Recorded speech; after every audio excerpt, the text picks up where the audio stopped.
Indonesia 100 tahun yang lalu.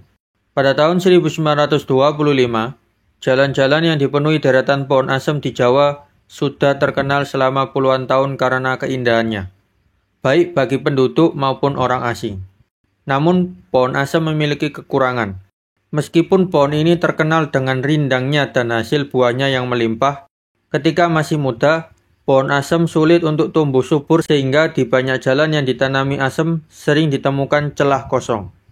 Di tempat lain, ada pula pohon yang pertumbuhannya kerdil dan tidak menjulang tinggi. Ketika pohon asem mulai menebarkan bayangan yang terlalu lebat di jalan, dahan-dahannya harus dipangkas karena ranting dan daunnya yang rimbun menghalangi sinar matahari.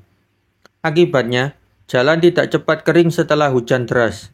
Dan menurut para ahli, hal itu merugikan kondisi jalan. Tetapi, pemangkasan dahan justru menimbulkan masalah baru. Pada bagian yang dipotong, kayu mulai membusuk. Lalu lama-kelamaan, batang pohon menjadi keropos dari dalam. Kondisi ini berbahaya bagi lingkungan sekitarnya, sehingga akhirnya pohon tersebut harus ditebang seluruhnya. Dengan cara seperti itu, pemandangan jalan yang dipenuhi pohon asem menjadi sangat berubah, dan keindahannya pun berkurang. Selain itu, meskipun kayunya keras, bagian mahkota pohon asem cukup rapuh sehingga bila ada angin kencang, kerusakan besar bisa terjadi pada deretan pohon asem, yang kemudian menimbulkan bahaya bagi lingkungan sekitarnya. Di beberapa daerah, terdapat pula pohon kanari yang ditanam di sepanjang jalan. Pohon ini kadang membentuk barisan yang indah, namun sistem perakarannya merusak permukaan jalan. Selain itu, pohon kanari tidak bisa tumbuh baik di semua jenis tanah. Batangnya juga menebal dengan cara yang tidak wajar, dan sama seperti pohon asem, kayunya hanya cocok untuk keperluan perabotan dalam ruangan. Di tempat lain, orang menanam pohon trembesi atau yang disebut pohon hujan, karena pohon ini cepat tumbuh dan segera memberikan keteduhan. Tetapi kayunya sangat rapuh, sehingga setiap kali ada angin kencang, banyak ranting dan cabang yang patah. Sistem perakarannya juga merusak lapisan jalan. Sebagai bahan bangunan, atau bahkan sebagai kayu bakar, kayu pohon trembesi ini tidak ada nilainya. Selain itu, masih banyak jenis pohon lain yang dijadikan peneduh, seperti pohon juar, mindi, dan lainnya. Namun semua jenis tersebut tetap memiliki kekurangan masing-masing. Pemerintah daerah maupun kota tampaknya belum sepakat mengenai jenis pohon apa yang paling cocok ditanam di Jawa. Mereka sebagian besar masih belum tahu. Ada yang memuji spesies pohon ini, dan ada pula yang memuji spesies pohon lain sebagai yang terbaik. Tetapi pada akhirnya semuanya masih dalam tahap percobaan. Namun percobaan semacam itu kini tidak lagi diperlukan, sebab pohon mahoni sudah terbukti menjadi pohon yang paling banyak dipilih pemerintah daerah dan kota untuk ditanam di sepanjang jalan sebagai pohon peneduh. Kepala Kehutanan Blitar pada saat itu, Tuan Van de Ven, mengunjungi kompleks cendana di Sanggrahan. Di kompleks tersebut, Tuan Eiken, yang saat itu menjabat sebagai asisten residen Tulung Agung, telah menanam beberapa pohon mahoni dan juga beberapa jenis pohon lain, dengan tujuan menghijaukan kembali tanah gundul secepat mungkin. Pohon-pohon itu sudah berumur sekitar 8 hingga 9 tahun, dan sudah tumbuh menjadi pohon peneduh yang indah dengan tinggi 12 hingga 14 meter. Bahkan sudah berbuah sejak beberapa tahun terakhir. Mengapa pohon mahoni harus dijadikan pilihan utama sebagai pohon peneduh jalan? Karena pohon ini seperti terbukti di berbagai tempat, Tuan Eiken bahkan menanam pohon ini saat masa jabatannya sebagai pejabat pengawas di Rembang, Jawa Tengah, dan ditanam di sepanjang jalan. Direncanakan dalam waktu yang tidak terlalu lama setelah penanaman pohon itu, daerah Rembang akan memiliki kekayaan berkat pohon mahoni. Pohon mahoni tumbuh dengan cepat, bahkan di tanah berbatu. Setelah berusia 5 tahun saja, pohon ini sudah dapat memberi naungan yang cukup baik. Batangnya tumbuh lurus ke atas, cabang-cabangnya pun cenderung tegak mengarah ke langit, sehingga tidak membentuk tajuk selebat pohon asem. Oleh karena itu, pohon mahoni tidak menutupi jalan sepenuhnya dan tidak perlu sering dipangkas atau ditebang. Daunnya berwarna hijau tua mengkilap dan indah.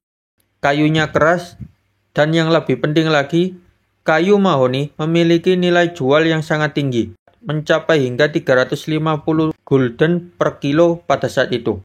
Cabang-cabangnya juga lentur, sehingga ketika diterpa angin kencang, cabang tersebut hanya melengkung mengikuti arah angin dan tidak mudah patah. Selain itu, pohon mahoni berdaun lebat sepanjang tahun. Sistem perakarannya terutama terdiri dari akar tunggang dengan akar-akar samping yang tumbuh ke bawah, sehingga tidak merusak permukaan jalan. Jika pohon-pohon peneduh lain memiliki kelebihan sekaligus banyak kekurangan, maka pada pohon mahoni justru hampir semuanya merupakan kelebihan. Nilai tambah yang paling besar terletak pada kualitas kayunya yang tinggi, terutama untuk pasar Eropa. Bila dipertimbangkan bahwa pohon mahoni berusia 30 tahun dengan berat kayu 3-8 pikul, maka jelaslah bahwa suatu daerah dengan ratusan kilometer jalan yang ditanami pohon mahoni sebenarnya memiliki aset bernilai jutaan gulden. Lalu apa yang dihasilkan pohon-pohon peneduh lain yang selama ini ditanam di tepi jalan? Hanya buah asem, buah kenari, dan sedikit kayu bakar untuk penduduk serta untuk menggiling jalan. Oleh karena itu, pada tahun 1925, himbauan kepada semua pemerintah daerah dan kota di Jawa untuk menyediakan benih mahoni dari kebun raya di Rembang atau dari pengelolaan hutan di Kediri Selatan, dan mulai menanami jalan-jalan dengan pohon cepat tumbuh yang indah sekaligus bernilai tinggi ini. Kita berpindah ke Jakarta. Pada awal Agustus 1925, Batavia, yang sekarang menjadi Jakarta, menggelar sebuah acara olahraga yang cukup istimewa. Pertandingan tenis terbuka pertama di Kebun Tanaman dan Binatang Cikini. Acara ini menjadi hal baru bagi masyarakat kota, sehingga menjadi perhatian besar. Pertandingan pendahuluan dimulai pada pagi hari dan dilanjutkan sore harinya. Para pemain terbaik dari berbagai daerah di Jawa Barat, termasuk Bandung, Sukabumi, dan bahkan Cirebon, ikut meramaikan kompetisi. Jumlah pesertanya cukup banyak, terdiri dari 33 pemain tunggal putra, 8 tunggal putri, 23 ganda putra, dan 18 ganda campuran. Pihak penyelenggara menyediakan hadiah piala untuk pemenang tunggal putra dan tunggal putri.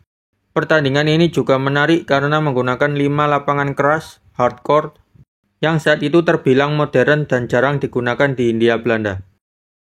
Acara ini menjadi salah satu momen bersejarah perkembangan olahraga tenis di Batavia. Kita berpindah ke Surabaya.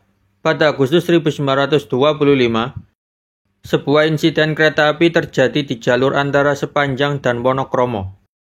Saat itu, sebuah kereta pengangkut gula yang berangkat dari Kertosono menuju Sidotopo mengalami masalah. Salah satu pengait gerbong patah, sehingga 12 gerbong terlepas dan tertinggal sekitar 1,5 km sebelum stasiun Wonokromo. Anehnya, petugas kereta tidak menyadari kejadian ini. Masalah semakin serius ketika kepala stasiun di Wonokromo memberi izin masuk tanpa memeriksa tanda penutup kereta. Akibatnya, kereta berikutnya dari Sepanjang hampir saja menabrak gerbong-gerbong yang tertinggal. Untungnya, seorang penjaga pintu perlintasan cepat tanggap. Ia berlari membawa lampu merah untuk memberi peringatan sehingga kereta bisa berhenti tepat waktu. Kereta itu kemudian mendorong gerbong-gerbong yang tertinggal masuk ke stasiun Wonokromo. Peristiwa ini memperlihatkan betapa berbahayanya kelalaian petugas kereta api pada masa itu. Meskipun begitu, surat kabar yang melaporkan kejadian ini tidak memberikan komentar keras ataupun kabar mengenai sanksi bagi para petugas yang lalai. Padahal, pihak pengelola jalur kereta timur dikenal sangat tegas dalam masalah disiplin. Masih di Surabaya, upaya penyelamatan kapal Resiena gagal setelah kapal itu ditemukan. Kapal Resiena meminta bantuan kapal tunda dari Surabaya agar bisa melanjutkan perjalanan.